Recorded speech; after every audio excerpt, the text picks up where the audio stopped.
Now, the Greenwich time ball was first put up there on the roof in 1833.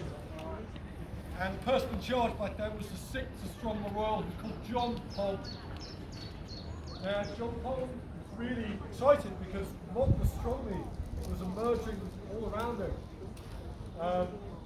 William Herschel, a few decades earlier, his big telescope, you probably saw it outside. He's discovered Uranus. That's the first new planet since the ancient world. By the time of the 1830s, astronomers are discovering new galaxies. They're discovering nebulae, the birthplace of stars. And yet John Pond, who remember has been working all night, is still spending most of his day walking to the gate over there to tell people what time it is. So rather than do that, he decides he's going to put a ball on the roof.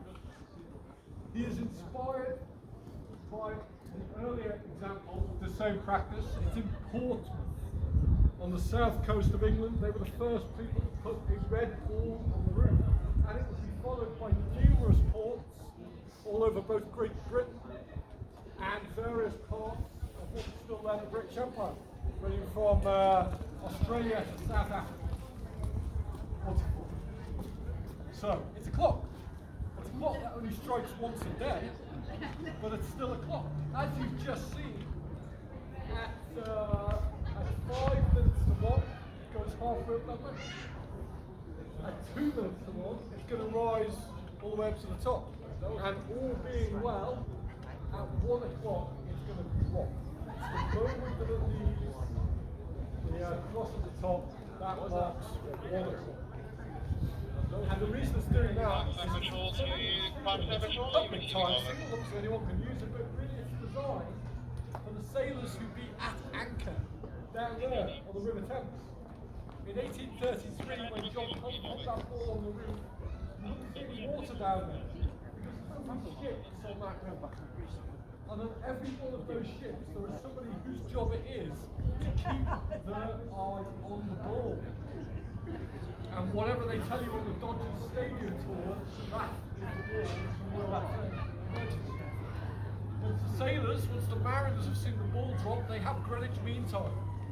And when they have Greenwich Mean Time, what that means is they can set their on-board sea clocks, their ship chronometers, which will keep that time as they head off into the oceans, and will then allow them to find longitude at sea. And if you're wondering how having the time allows them to do that, that is exactly what you will find explained in the gallery Time and Longitude inside Flamsteed House over there. That's now 2 minutes to 1. We are up at the top of the set. 1 o'clock. It is going to fall. A couple of points about its appearance. We have a red ball right now. It was originally black. We don't know quite when it they decided to paint it red. We think it was sometime in the 1920s. We have a film from 1926 where we can see that it is coloured red, although it's hard to know whether that's a later coloration or not. But we think it was around that time that it was mainly that the weather conditions, the smog, etc., and the pollution of London had just become too much for a black ball to be seen clearly from the Thames. You can also see that it's also rather dented. And the reason for that is because in the 1980s, it came down into the courtyard here for some maintenance, and the workers decided to have a game of football with it because it's very, very light. It's actually only aluminium now, although the original one was just a leather ball.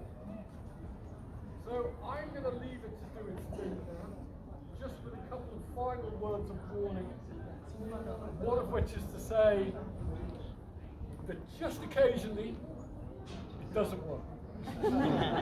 Which is why I'm not going to organise a great countdown from 10, because that's extraordinarily humiliating when it doesn't work. And the other thing is to say is that even when it does work, like today, some of our visitors have been known to find it a little underwhelming, but not you, it's 1 o'clock, thank you very much.